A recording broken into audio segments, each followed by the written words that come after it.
Bien, gloria y honor a Dios, amén.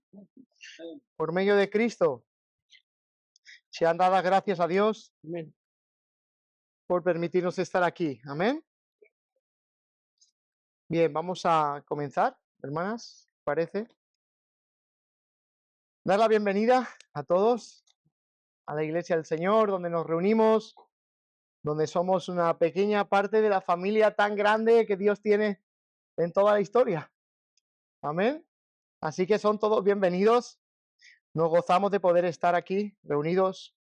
Hoy recibimos con gratitud una familia pastoral, ellos vienen de Bélgica, en una plantación nueva. Ha venido nuestro hermano pastor y su esposa, juntamente con sus 5 hijos. Le damos la bienvenida en el nombre del Señor Jesucristo. Amén. Lo mismo de recibiros. Y en esta mañana, pues también a las visitas que nos visitan por primera vez, bienvenidos a todos. Y vamos a contemplar en esta mañana, a seguir contemplando las Escrituras. Es por medio de cómo podemos conocer a Dios. Y entonces, ¿qué hace su pueblo? Conocer a Dios a través de las Escrituras. Simplemente eso. Así que vamos a continuar con Filipenses capítulo 2. Hoy tomaremos del versículo 8 al versículo 11, porque estamos contemplando esta carta y a la luz de los textos que ya hemos compartido, vemos que vez tras vez Pablo quiere enfocar a la iglesia a que conozca verdaderamente y en profundidad a Jesucristo. Porque toda nuestra vida está basada en lo que Cristo es y en lo que Cristo ha hecho. Pablo ha llegado a decir que para él el vivir es Cristo y luego va a compartir con la iglesia lo que significa vivir con Cristo. Podemos contemplar a Cristo en toda esta carta y una aplicación práctica de cada una de las cosas que encontramos y mandatos que encontramos en esta carta se pueden llevar a cabo a causa de la obra de Cristo en nosotros.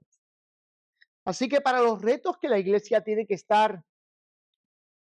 va a afrontar realmente como la unidad, el perdón, la misión, todo eso encuentras la centralidad de la obra de Cristo. Este texto que estamos contemplando desde la semana anterior, este texto sin su contexto realmente contiene, al ser un himno que cantaba la iglesia primitiva, contiene una profunda teología, pero cuando lo compartimos en su contexto y lo vemos a la luz de su contexto, vemos como la vida, la humillación y la muerte de Cristo y su ascensión encuentra una profunda aplicación a la vida de la iglesia. Por lo tanto, en esta mañana vamos a continuar viendo a Cristo y su exaltación. La semana anterior estuvimos viendo su humillación y cómo nos lleva a nosotros a tener una condición y adoptar una condición de corazón humilde, aprendiendo de Él constantemente. En esta mañana vamos a contemplar la exaltación de nuestro Señor. Así que en una carta donde realmente había muchos que buscaban su propio interés, como nos vamos a mostrar en los textos que continúan, otros que buscaban la vanagloria, otros que hacían las cosas por contienda. Realmente la enseñanza acerca de esta humillación y exaltación de Cristo debería de llevar a cada uno de los creyentes a vivir una vida humilde y buscando la unidad en el propósito por el cual Dios quiere que su iglesia camine. Vamos a orar, vamos a leer todo el texto porque hoy finalizamos este texto y vamos a leerlo entero, pero vamos a orar. Inclina tus ojos y vamos a orar. Padre, hoy abrimos tu palabra, inspirada por tu espíritu a Pablo, escribiendo este precioso texto que hoy contemplamos.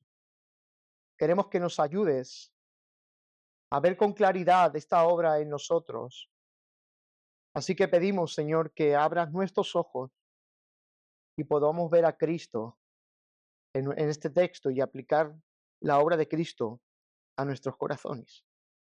Padre, pido por el predicador para que me ayudes a exponer tu palabra, que no tenga un corazón altivo ni soberbio, sino que me permitas humillarme ante ti, Señor, reconociendo la necesidad que tengo de tu espíritu y de esa luz que solamente tu Espíritu Santo puede arrojarme para interpretar las Escrituras y exponerlas con fidelidad. También pido por los que cada uno de hoy estamos aquí escuchando tu palabra, siendo expuestas a ella. Pido que tu Espíritu también los ayude, que el mensaje, tu palabra, corra en este lugar y sea glorificada. Padre, te damos gracias por todo lo que haces por nosotros. En el nombre de Jesús. Vamos a leer el texto. Dice así, desde el 2:1. Por tanto, si hay alguna consolación en Cristo, si algún consuelo de amor, si alguna comunión del Espíritu, si algún afecto entrañable, si alguna misericordia, completad mi gozo sintiendo lo mismo, teniendo el mismo amor, unánimes, sintiendo una misma cosa. Nada hagáis por contienda o por vanagloria, antes bien con humildad, estimando cada uno a los demás como a superiores a él mismo, no mirando cada uno por lo suyo propio, sino cada cual también por los de los otros. Haya pues en vosotros este sentir que hubo también en Cristo Jesús, el cual siendo en forma de Dios, no estimó el ser igual a Dios como a cosa que aferrarse, sino que se despojó a sí mismo, tomando forma de siervo, hecho semejante a los hombres, y estando en la condición de hombre, se humilló a sí mismo, haciéndose obediente hasta la muerte y muerte de cruz, por lo cual Dios también le exaltó hasta lo sumo y le dio un nombre que es sobre todo nombre, para que en el nombre de Jesús se doble toda rodilla, de los que están en los cielos y en la tierra y debajo de la tierra, y toda lengua confiese que Jesucristo es el Señor, para gloria de Dios el Padre. Amén. Si vemos todo este texto, este himno, que realmente dicen los historiadores que cantaba la iglesia primitiva, es un himno con un contenido teológico muy, muy profundo. Pero Pablo está siendo inspirado por el Espíritu Santo para que todo el sentir que hubo en Cristo sea aplicado a la vida de la iglesia. Ese es el gran propósito de este texto. Es mostrar ese ejemplo que todos y cada uno de los creyentes debemos de imitar. Es a Cristo.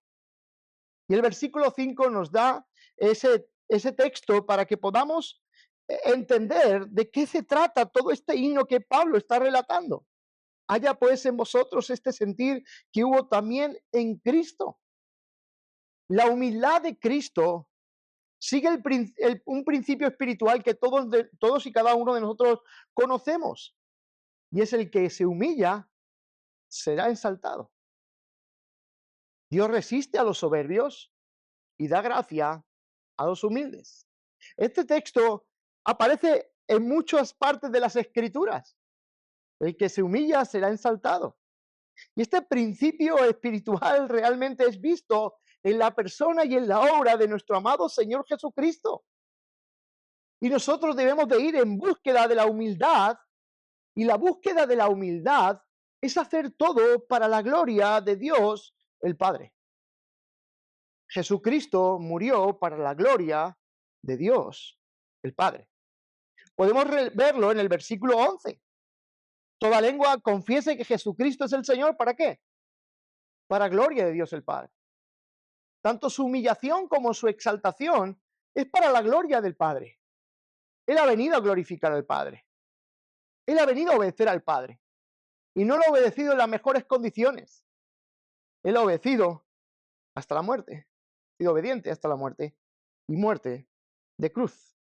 Dice el texto, el versículo 8, quiero empezar desde ahí, es que es una incomparable autohumillación la cual él mismo hace. Dice el texto, en el versículo 8, dice, y estando en la condición de hombre, que ya para ser Dios, tomar esa forma ya era algo humillante, para él, dice, y sigue diciendo, se humilló a sí mismo. Y este punto es importante, porque toda la vida de Jesús está marcada por la humildad. Su nacimiento no ocurrió en una ciudad influyente como Alejandría, Roma, Atenas o Jerusalén. Fue en Nació en Belén y cerca de un pesebre. Vivió 30 años en relativa oscuridad sin que nadie supiese de él. Y su ministerio fue conocido por amar a personas que nadie quería. Ahí tenemos a los leprosos, a los desvalidos, a los endemoniados, etcétera. Historias bíblicas que relatan los textos bíblicos que vemos que él se acercaba a las personas que realmente nadie consideraba. Sirvió humildemente a los demás, lavó los pies a sus discípulos, siendo el Señor de señores. Se humilló a sí mismo. Nos está enseñando que él humildemente, voluntariamente decidió humillarse. Jesús nadie le humilló. Él se humilló a sí mismo. Tomando esta condición, él siendo en forma de Dios, tomó forma de hombre. Y esa es la condición en la cual él asume para humillarse a sí mismo. Nuestro Señor Jesucristo se humilló voluntariamente. No fue Herodes, no fue Pilatos, no fueron los romanos, porque nadie puede humillar a Jesús. Él se humilló a sí mismo. Él dijo, nadie me quita la vida, yo la pongo por mi propia voluntad. Tengo poder para darla y volverla a tomar. Es el Señor de la vida. Estamos hablando de Cristo, el Señor, el Dios que por medio de su palabra subsiste en todas las cosas. Nadie le quita a él la vida, él hace todo de su propia voluntad. Es el Señor soberano, el que viene a salvar a pecadores como tú y como yo. Él eligió despojarse, él decidió despojarse. Y no lea este pasaje con pena. No lo lea con pena, no tenga pena ni compasión de Jesús. Jesús está por encima de todos nosotros. Sí. Esa disposición es querer ser obediente al plan redentor trinitario, asumiendo su rol en el desempeño del plan redentor. Y él puso el gozo por delante, dice Hebreos.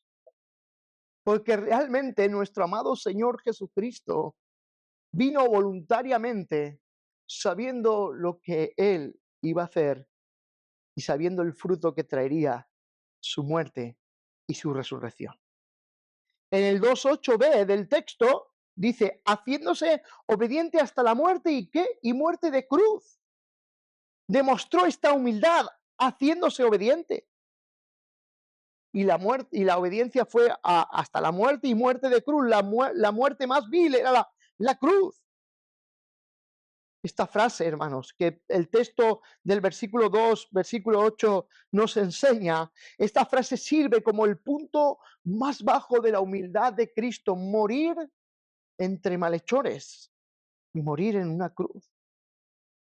Aquí está el Señor de gloria muriendo en la cruz por pecadores. Soportó agonía física, el abandono, la vergüenza y recibió la ira de Dios en lugar de los pecadores.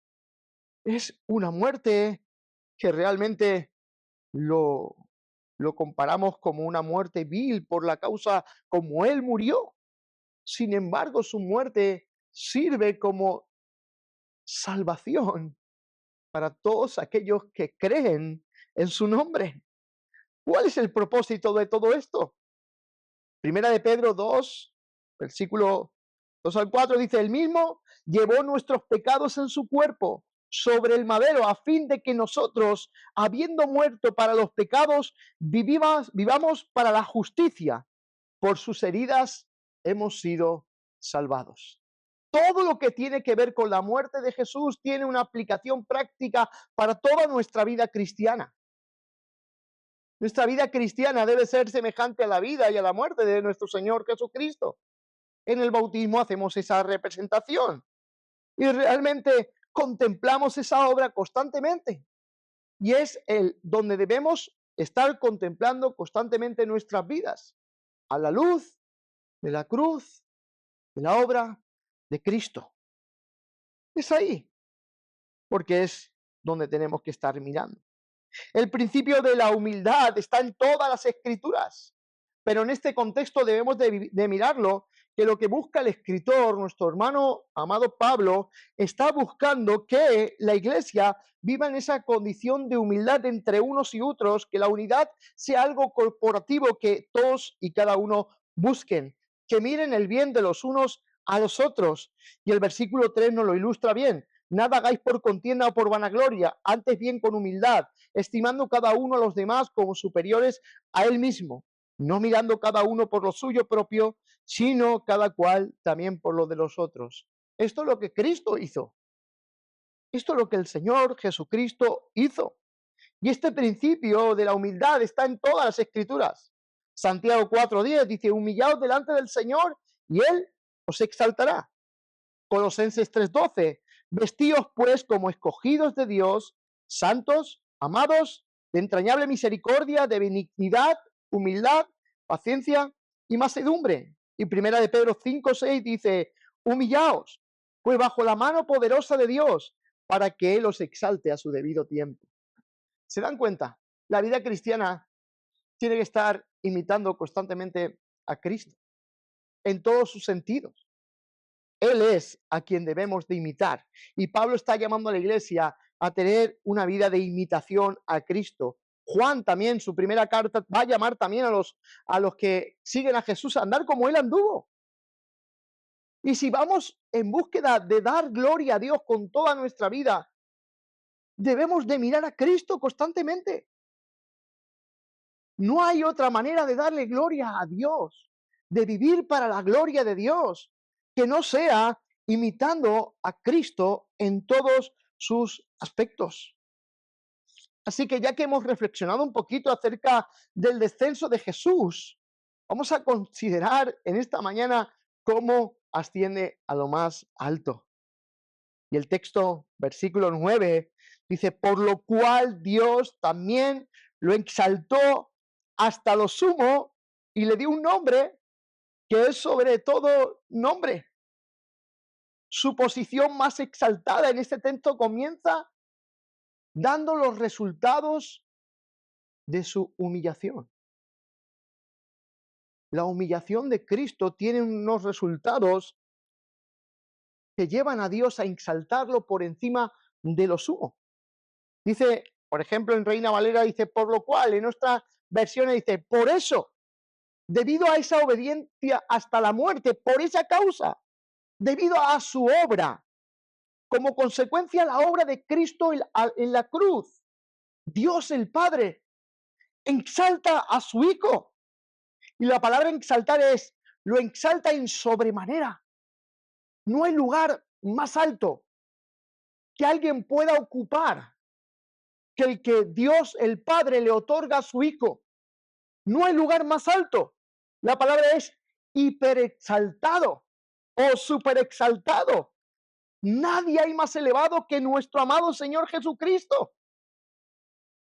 Dice Sproul, Cristo regresa al estado glorioso que tenía al principio, pero por un tiempo eligió no ejercerlo con el fin de hacerse siervo humano, a dar su vida para ser obediente, y por eso el Padre lo exaltó hasta lo sumo. Estuvimos hablando en la semana anterior que la vida de Cristo o la obra redentora de Cristo comienza con la gloria, donde la encomienda trinitaria comienza en la gloria. Él desciende para luego de volver a ascender. Él volvió al lugar donde Él siempre estuvo. Dice Juan 17, que Padre, glorifícame al lado tuyo, la gloria que tuve desde el principio. Es su gloria. Pero Él ha venido a traer salvación a pecadores por medio de la humillación, que Él, por humillarse a sí mismo y dar su vida en la cruz. Juan 16:28 dice, salí del Padre y he venido al mundo, bajo el mundo. Dice, dejo el mundo y voy al Padre. Él sabe que su regreso es de nuevo estar con el Padre. Pero en su humillación tuvo que dejar ese estado, ese lugar donde realmente Él era partícipe de todo esto. Le dio sigue diciendo el texto, le dio un nombre que es sobre todo nombre, dice el texto, por lo cual Dios le saltó hasta lo sumo y le dio un nombre que es sobre todo nombre. Muchos comentaristas dicen que el nombre del Señor, el nombre es Señor y no Jesús, porque en el contexto vamos a poder verlo. En el contexto vamos a poder verlo y vamos a verlo en el contexto y nos dice el versículo 10, para que en el nombre de Jesús aparece, se doble toda rodilla de los que están en los cielos y en la tierra y debajo de la tierra, y dice, y toda lengua confiese que Jesucristo es el Señor. Ese nombre que es sobre todo nombre es el nombre del Señor. Me gusta un argumento que dice John Piper y dice, ¿qué nombre recibió Jesús después de su resurrección que no tuviera antes? ¿No fue Jesús? Jesús es precisamente el nombre del humilde siervo que fue el Calvario. En Hechos 2:36 dice, sepa toda la casa de Israel con certeza que Dios le ha hecho Señor y Cristo. A este Jesús, a quien ustedes crucificaron, fue su señorío y mesiánico, dice su señorío mesiánico, lo que le otorgó es lo que se le otorgó en su exaltación.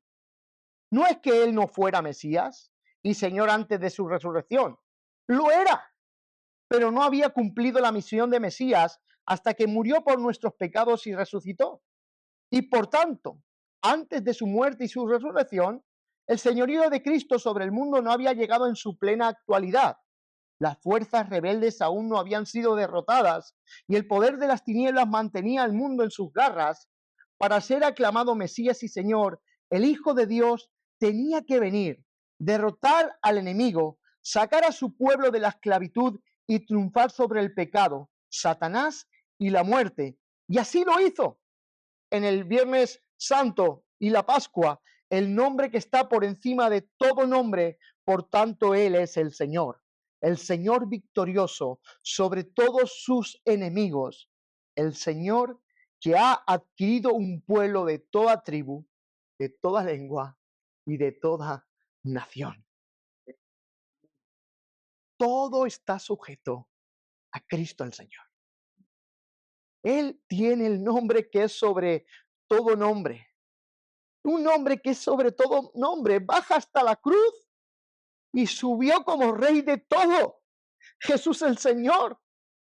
No, no cesa no, nosotros no somos señores. Y el reflejo de la humildad se ve en ello. No adquirir una posición que realmente no nos corresponde. El maestro nos enseñó la humildad, el beneficio de esa humildad. Y cómo Dios, el Padre, exalta esa humildad en Él. Está claro que nuestra exaltación no va a ser a la medida de Cristo. Será imposible, no hay nadie más alto que Él.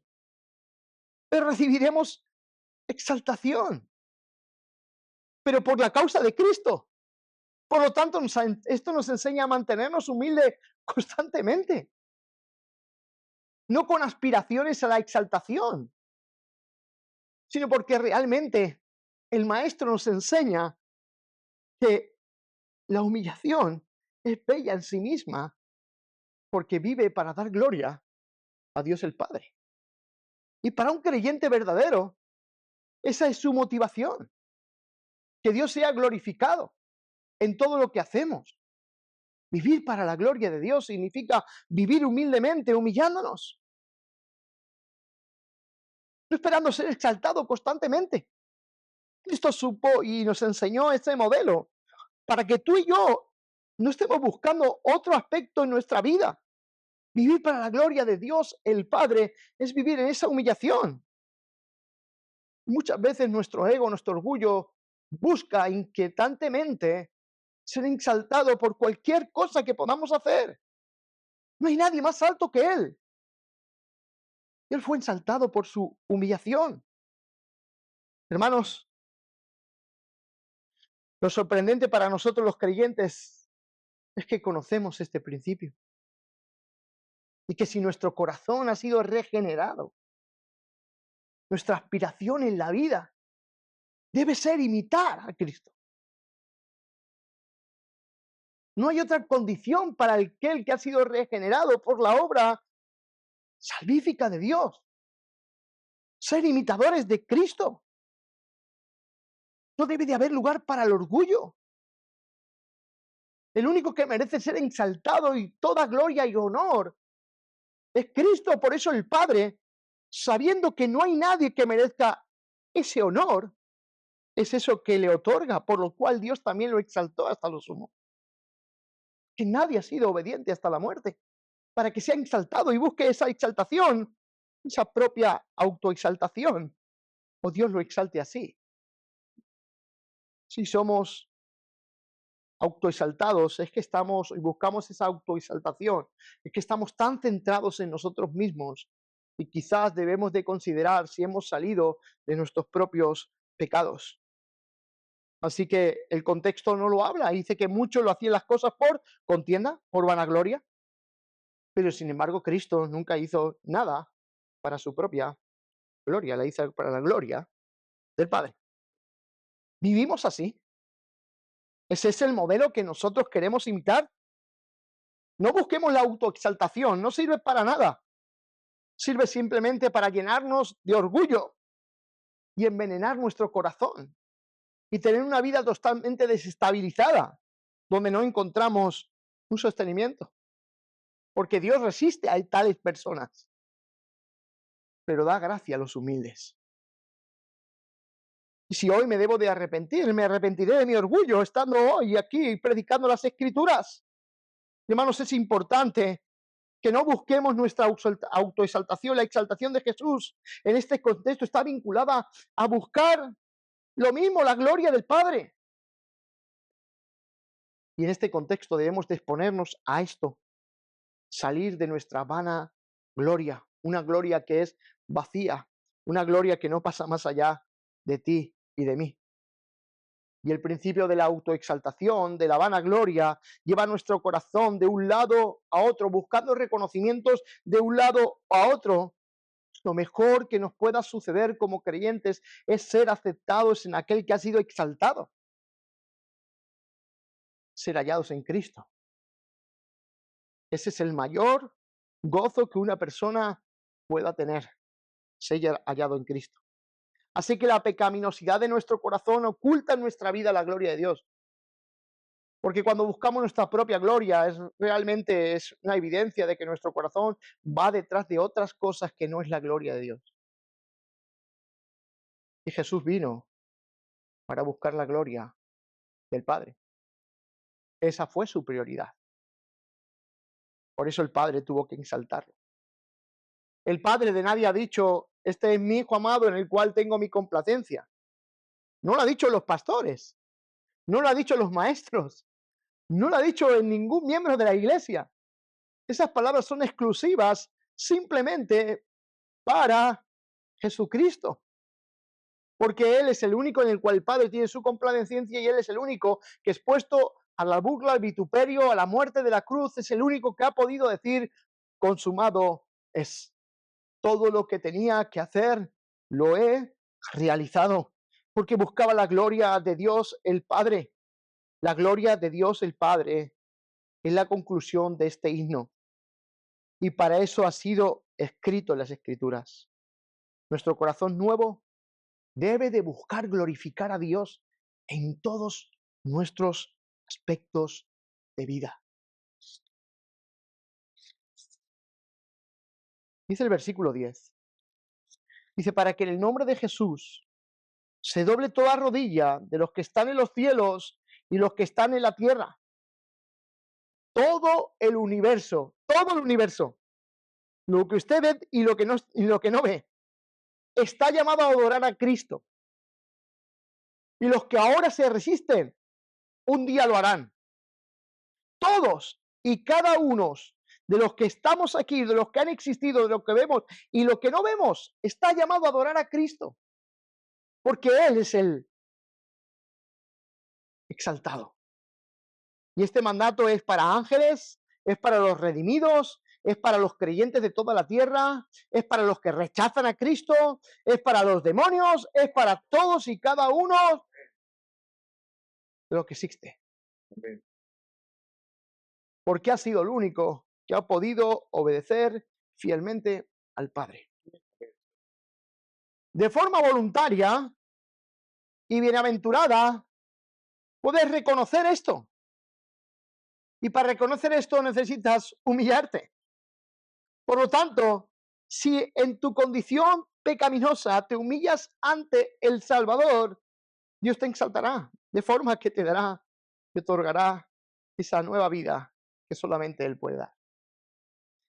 Cuando hablamos de la forma voluntaria y bienaventurada y estaba escribiendo el texto, el sermón, me venía la imagen de aquel hombre centurión bajo la cruz, que cuando vio todo lo que ocurrió, confesó a Cristo. Mientras que otros lo rechazaban, otros lo negaban, otros se burlaban, otros se iban golpeando su pecho como los fariseos y los escribas, aquel hombre al ver todo lo que sucedía en aquella cruz, reconoció quién era Cristo. Fue una manera voluntaria y bienaventurada donde la gracia de Dios obró para que contemplase esa obra gloriosa de Cristo. También tenemos a los apóstoles y historias en las Escrituras que nos hablan de personas que a través de la gracia de Dios pudieron acercarse por medio de la fe a Cristo. Pero también hay otros que de forma involuntaria y desoladora confesarán esta verdad, porque no quieren humillarse delante de Dios, reconociendo cuál es la necesidad que ellos tienen. Por pensar en algunos, podemos hablar de Poncio Pilato, de Herodes, de Judas. Todos y cada uno de ellos resistieron con soberbia ante el Creador, ante aquel que venía, ante el Señor, aquel que venía a entregar su vida. Permanecieron sin humillarse delante del Señor de todo. Por lo tanto, en su soberbia morirán. Y todo esto sucederá, hermanos. Dice, los que están en el cielo y en la tierra, y toda lengua, confesará que Jesucristo es el Señor. No habrá nadie que no confiese que Jesucristo es el Señor. Llegará el día. A menudo nos tomamos la vida como cuando nos subimos a una máquina de andar, ¿sí? Que parece que estábamos andando kilómetros, pero no nos movemos del mismo lugar. Pero la vida va pasando. Todo suceso y acontecimiento va a suceder y esto va a ocurrir un día. El Señor Jesucristo estará en su trono juzgando con justicia a todos y cada uno de los seres humanos. No habrá defensa en aquel día del juicio. Por lo tanto, en esta vida no puedo resistir soberbiamente y orgullosamente y buscar siempre mi autoexaltación. Debo de humillarme. Debo de reconocer que el camino a que Dios nos exalte es humillarse. Y como dice, por ejemplo, Pedro, humillaos bajo la mano poderosa de Dios. Y es ahí donde debemos de humillarnos. No debemos de buscar autoexaltación propia. Debemos de humillarnos bajo la mano poderosa de Dios. Y Dios a su debido tiempo nos exaltará. Inclinémonos hoy. Inclínate hoy. No esperes aquel día para el día del juicio confesar que Jesucristo es el Señor y doblar tus rodillas, donde ya no habrá oportunidad de salvación. Inclina hoy tus rodillas y humíllate ante la gran obra del Redentor, delante del Señor. Confiesa con tu boca que Jesucristo es el Señor. Él es el Señor que tú necesitas, Él es el Salvador que tú necesitas. Ven a la cruz y no permanezcas en tu orgullo. Ven a la cruz y contempla al Salvador. Pero no lo dejes ahí perpetuamente. Porque Él es el único que ha sido obediente hasta la muerte y muerte de cruz.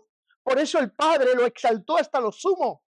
Y ha dado un nombre que es sobre todo nombre. Solo en su nombre puede haber salvación. Solo en su nombre puede haber salvación. No hay en otro. No es en ti, no es en mí. Es en Él. Y de eso se trata, de que nos humillemos ante el trono de Dios, ante el Señor. Podamos humillarnos ante Él. La vida, la muerte, la resurrección, la ascensión, la exaltación de Jesús dan gloria al Padre. Y si el propósito de nuestra vida es vivir para la gloria de Dios el Padre, debemos de reconocer quién es Cristo, porque ha sido el único que ha buscado la gloria del Padre. Si en tu orgullo buscas reconocimiento, este no es el camino.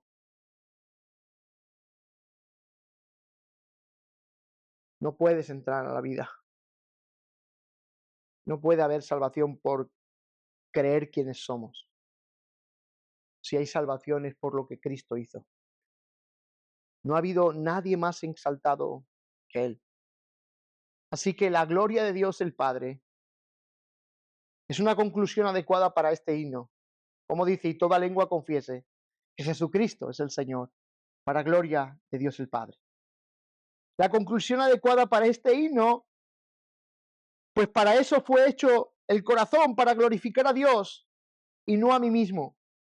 La humildad implica seguir el modelo de Jesús para gloria de Dios el Padre. Amén. Así que, hermanos, les animo a arrepentirse. Si nos creemos que somos el último eslabón o el primer eslabón hacia Dios, nos estamos equivocando. Cristo es el Señor de todo. Canta este pasaje, memorizate este pasaje, pero sobre todas las cosas aplícalo a toda tu vida y encontrarás el gozo de la vida cristiana. Tener un estilo que imite a Cristo. Esta es la actitud y el estilo de vida que debemos de adoptar todos y cada uno de nosotros. Imita a Cristo y encontrarás no tu autoexaltación, sino la exaltación que Dios dará a los redimidos a su debido tiempo. Así que les animo en este domingo, Día del Señor, a contemplar a Cristo y que en su muerte y en su resurrección encuentren el descanso de su alma y puedan encontrar el perdón para nuestro propio orgullo. Somos propensos a ser orgullosos. Realmente buscamos dentro de nuestro corazón hay rincones muy oscuros acerca del orgullo. Pues si hay alguien que merecía ser ensaltado por lo que él es, no le hubiese hecho falta ni venir a morir en una cruz. Él vive en una posición exaltada constantemente, él es Dios. Por lo tanto, él no tendría que venir para ser ensaltado. Pero en el plan redentor, en esta gloriosa obra redentora, la segunda persona de la Trinidad, nuestro Señor Jesucristo, el Hijo de Dios, adquirió esa forma de hombre para venir y humillarse hasta lo sumo y mostrarnos el camino por el cual podamos ser salvos. Somos salvos por su muerte, no por tus obras, no por tu bien hacer. Somos salvos por Él. Así que hoy confiesa a Jesucristo como el Señor de todo, para gloria de Dios el Padre. Gracias, Padre.